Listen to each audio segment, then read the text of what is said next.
Hürmetli milletveşler, Рамбахтаппар Сыздыгай Баразбарасова, Саламатлик. Я хотел бы коротко вас погрузить. Для нас вопрос национальной политики, межнациональных отношений очень важен. Вы обращаете внимание, в последнее время со стороны государства предпринимают большие усилия для того, чтобы вот эту всю работу привести в системный порядок. Ну, во-первых, при президенте Российской Федерации создан Совет по межнациональным вопросам. Я являюсь членом этого совета. У нас есть возможность в год даже несколько раз напрямую все наши наболевшие проблемы задать президенту. В ближайшее время такое совещание будет в одних из регионов Российской Федерации, посвященное нашей проблематике. Второе, нам удалось общим усилием, наша была активная позиция создать в исполнительной структуре Федеральное агентство по делам национальности. Я не скрываю, я был сторонником создания министерства, полноценного, полнокровного, с тем, чтобы у него были структуры в регионах, чтобы они могли принимать полноценные, полнокровные нормативные правовые документы, но как есть, так и есть сегодняшний день. Мы еще не останавливаемся, мы периодически до главы страны доводим свою позицию необходимости создания. Почему я об этом тоже говорю, я больше к этой теме возвращаться не буду, об исполнительной структуре. Вот я был в Ярославле, если ребята есть, Горсовет 3 года не проводился, Дом дружбы, который был, убрали, вместо него построили дома, никакой поддержки общественных организаций нет. Это что такое? Зачем мы там принимаем документы, стратегии и так далее? Если ситуация типичная для других регионов, мы сейчас будем анализировать. И, соответственно, будем доведем до главы государства всю эту позицию. Все, что мы делаем, оказывается на словах, на бумаге. Все наши законы, все наши решения, оказывается, не доходят, не воспринимаются на уровне субъектов, ряда субъектов региона. Третье. Почему министерство? Когда если у него была бы структура субъектов в регионе, федеральная, она бы не допустила бы таких позиций, таких подходов. Третье. Вы знаете, что мы разработали вместе с вами, с регионами, с общественными организациями стратегию национальной политики, его обновили. Она поддержана всеми субъектами, всеми регионами. Очень хороший документ, на основании которого сами регионы, субъекты разработали собственные программы развития стратегии национальной политики. Это вот третья позиция. Четвертое. Впервые появилась буквально несколько лет тому назад с нашей общей позиции государственная, федеральная государственная программа национальной политики. Государственные программы. Да, там сегодня 2,5 миллиарда рублей на все эти программы, проекты. Но было это 2 года тому назад в 2 раза меньше, в 2 раза она уже сегодня увеличена. В этом году по 7 позициям у нас есть увеличение средств и для субъектов. И впервые в этом году в программе на 2020 год появятся деньги на системную поддержку федеральных национальных культурных объединений, ну вот в том числе и наш ФНК, куда мы подадим свои проекты, программы и получим каждый год системную поддержку на наши федеральные проекты. Аналогичные подходы мы бы хотели со временем, чтобы это было и на региональном уровне, чтобы и региональные власти приняли такую же программу, и там же были предусмотрены средства на системную поддержку региональных национальных культурных объединений. Системно, не просто разовые гранты, там выиграет, не выиграет, написал, не написал, там будет, не будет. А именно вот такое понимание. Это 4-й подход. 5-й. У нас есть Ассамблея народов России, которая объединяет общественные организации. Я сам являюсь первым заместителем председателя вот этой организации. У вас перемена тоже есть. Я активно работаю. Это со стороны общественности поддержка всей этой системы. Мы поддержали инициативу о придании этой организации статуса государственно-общественной организации. Надеюсь, в ближайшее время будет указ президента, надеюсь, президент наш указ, а именно присвоение такого статуса. Это уже говорит о том, что эта структура будет поддерживаться тоже системно со стороны государства. Это партнер государства, общефедеральный. Вы знаете, есть федеральный закон о национальных культурных автономиях. Государство говорит, я вижу в лице этих организаций своего партнера, как на федеральном, региональном, муниципальном уровне. И готов с этой организацией работать, взаимодействовать и ему помогать. В законе все это написано. Работа, взаимодействие и так далее. Это не политическая организация, это общественная организация, которая три задачи. Культура, традиции, язык.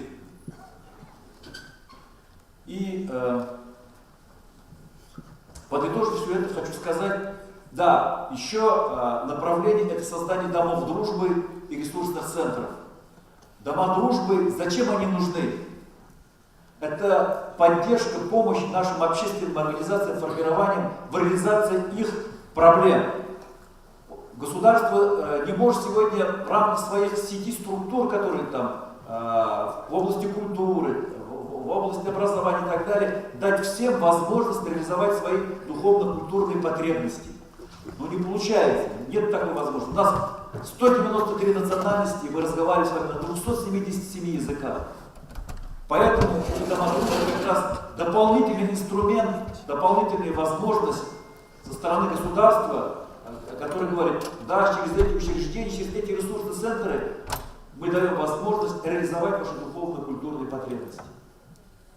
Мы поддерживаем эти подходы, связанные с реализацией открытием домов дружбы. Считаем, что в каждом регионе они должны быть, в каждом крупном городе должны быть и ресурсные центры, и дома дружбы и так далее. И вообще не должны объединиться сами в некую там ассоциацию и вместе сотрудничать, обмениваться опытами, а то у нас каждый сам в своем соку там варится и сам себе немножко придумывает на местах, как работать.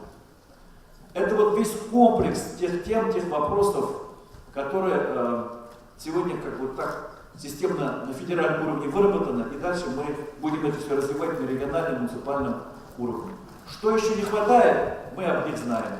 Усиливать будем госпрограмму, будем усиливать систему так называемого мониторинга, который с Федеральным агентством по делам национальности и так далее, и так далее. Это вот что касается темы вопросов национальной политики, межнациональных отношений. Возвращаясь к той теме нашей конференции, наверное, больше вам хотелось бы услышать именно, что у нас с родными языками, какие подходы, вообще думает ли об этом федеральный центр, будет ли от него поддержка, что в регионах, что такое вообще система, в системе образования. Я хотел бы больше остановиться на эту тему. В том мы, наверное, мы уже поняли, да, что делается. Уважаемые коллеги, родных языков это комплексный подход, чтобы мы не понимали, что это только вот образование, вот там мы хотим сохранить язык, а все об остальном, все, никто ничего не должен. Абсолютно. Это в первую очередь, конечно, семья. Семья. Если семья не будет разговаривать, если семья не будет поддерживать усилия ребенка и дома разговаривать, и дома помогать, конечно, очень сложно будет. Второе, это, конечно, государство. Это в структуре которой это и культура, это и религия, это и общественная организация. Это, в принципе, то, что нас окружает. Это даже вывески на наших республиках, в городах и так далее. Тот же Казань, мы тоже критикуем, говорим, где же наши названия на русском, там, на татарском, там. Даже и на русском уже иногда убирают, только на иностранном. Все, иностранно писали, как хотите, мы угодили иностранцам, они знают, а все остальное. Это тоже все влияет на все наши. Это и, конечно, система образования, о котором я хотел более подробно остановиться. Мы увидели, что мы и федеральный центр, в том числе и регионы,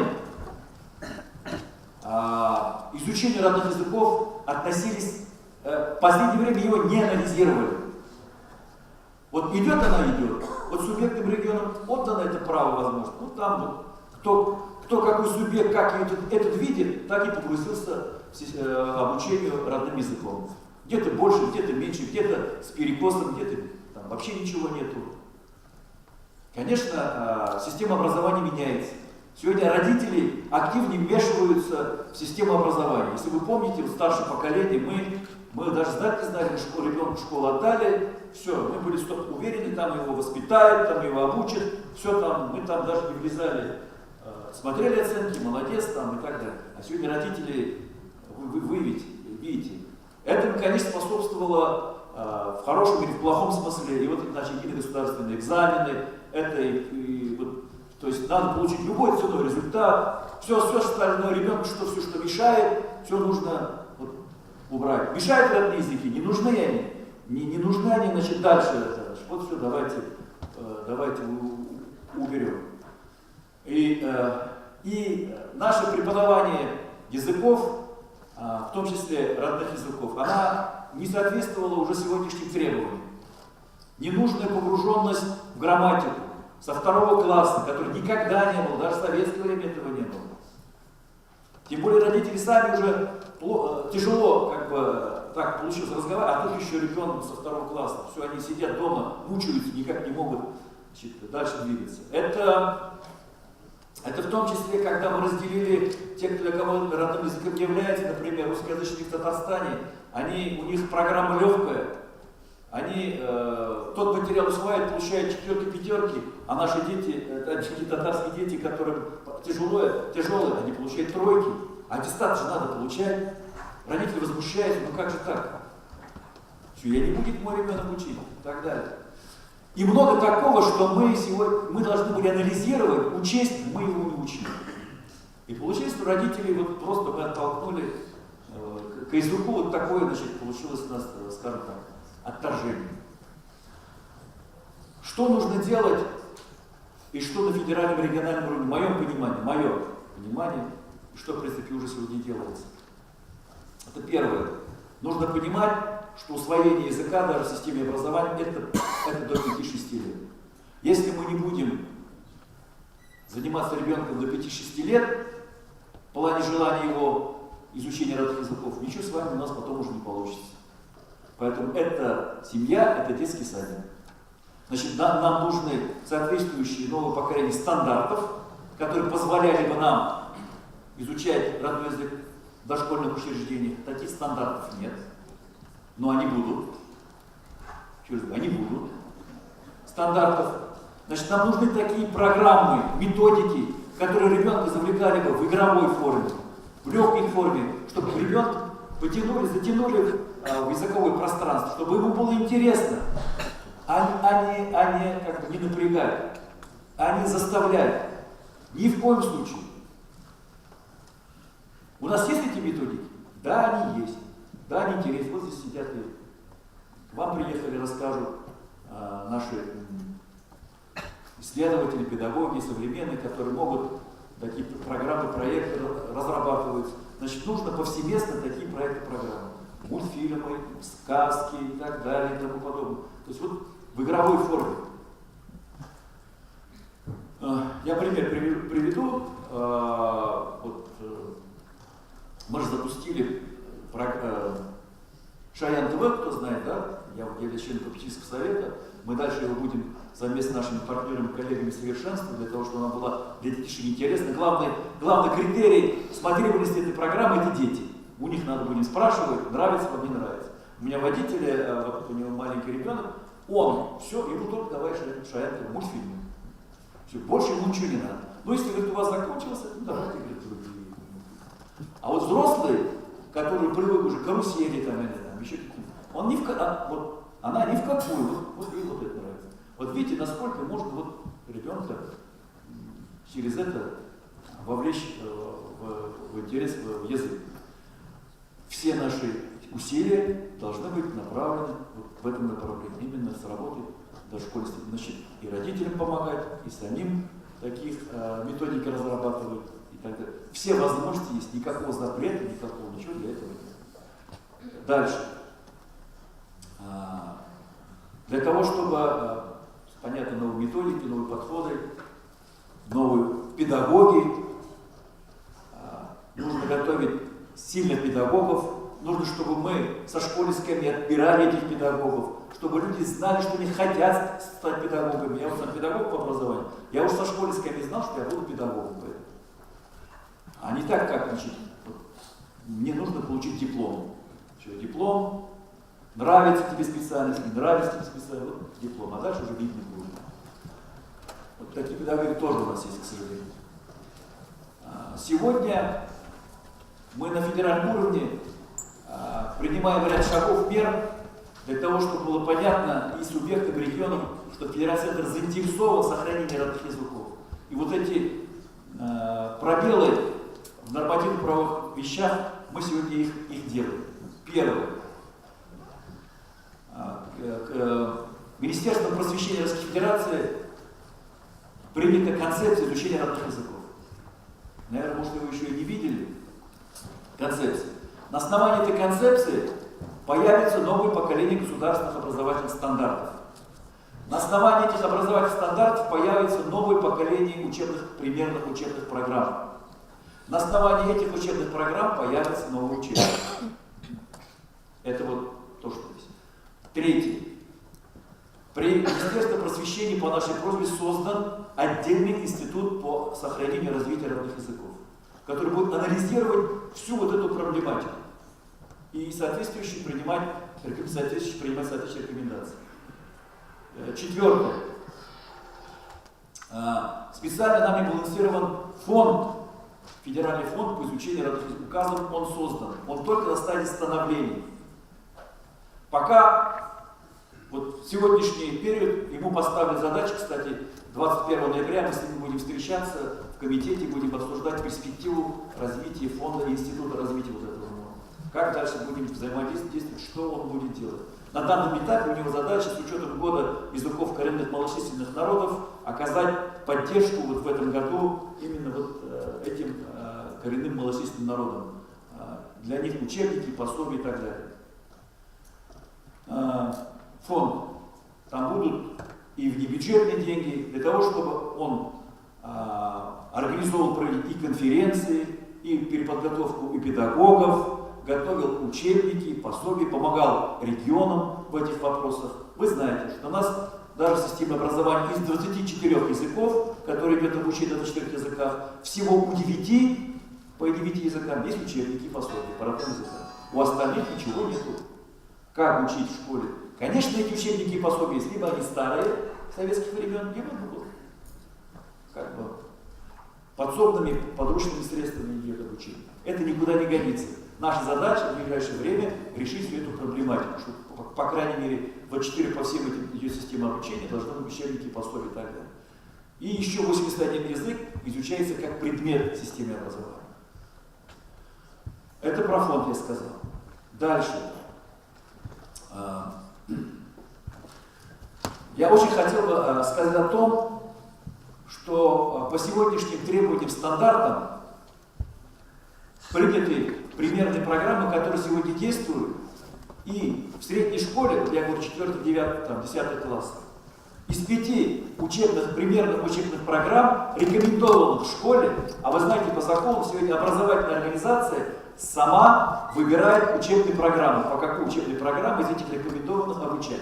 Школа, и никто не имеет права вмешиваться, никто, ни РАНО, ни министерство, ни администрация, в выборе школы, образовательной организации этой учебной программы. Вот 5 учебных программ. В 3 учебных программах на сегодня нету в обязательной части изучения родного языка, а в 2 присутствует изучение родных языков. В одном 3 часа, 2 часа родной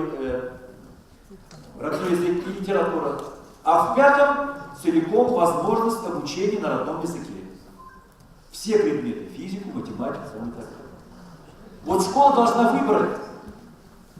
Конечно, республики и школы, где присутствуют национальные татары, должны выбрать либо 4-ю, либо 5-ю учебную программу. Дать возможность родителям дать вам выбрать в рамках этих 3 часов, какой язык, какой родной язык они выбирают. Либо татарский, либо шиварский, либо марийский. Да, есть там условия. Должно быть, исходя из возможности системы образования. То есть должна быть группа, там, 7 человек, по-моему, там, да? 8. Конечно, если родители не захотят, ну, сложно, тяжело. Но государство, система образования говорит, есть такая возможность. Я создал на основе законов, нормативных актов такую возможность. Уважаемые родители, давайте, выбирайте, делайте. И школе говорит, выбирайте, эти программы занимайтесь. Я хочу предупредить, вот всех руководителей образовательных организаций, кто не знает. Еще раз говорю, родители никакого участия в выборе учебной программы не участвуют, никакого отношения к нему не имеют. Учебную программу, еще раз повторяю, выбирает школа. Вот. Есть образовательные учреждения, которые говорят, а вот родители хотят изучать, то есть там, выбрать учебную программу, где нет родного языка. Вы таким образом лишаете прав родителей, конституционных прав выбора изучения родного языка. Прекратите это нарушение. Пусть они выбирают. Русский родной язык сегодня есть такой стандарт уже, есть такая уже учебная программа, есть такие же сегодня учебники. Пожалуйста. Кто-то изучает, делится на группу, изучает русский родной язык дополнительно. Остальные там татарский язык и так далее, русский, там чувашский кто и так далее и тому подобное. В принципе, впредь, в моем понимании, все дальнейшие стандарты и на основании учебной программы все должны предусмотреть наличие в обязательной части изучения родных языков. Все учебные программы. Независимо Ивановская область, Саратовская область, Татарстан и так далее, и так далее. Чтобы у родителей у всех был выбор. И везде было единое образовательное пространство, как сегодня об этом говорят.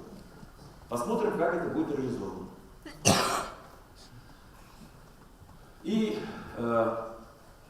конечно, мы должны всем миром заниматься поиском мотивации, как мотивировать детей и мотивировать родителей к изучению родных языков. Ребенок должен знать, наш с вами ребенок, минимум 3 языка. Русский государственный, не обсуждается, родной язык, ну и желательно какой-то один иностранный язык. 3 языка.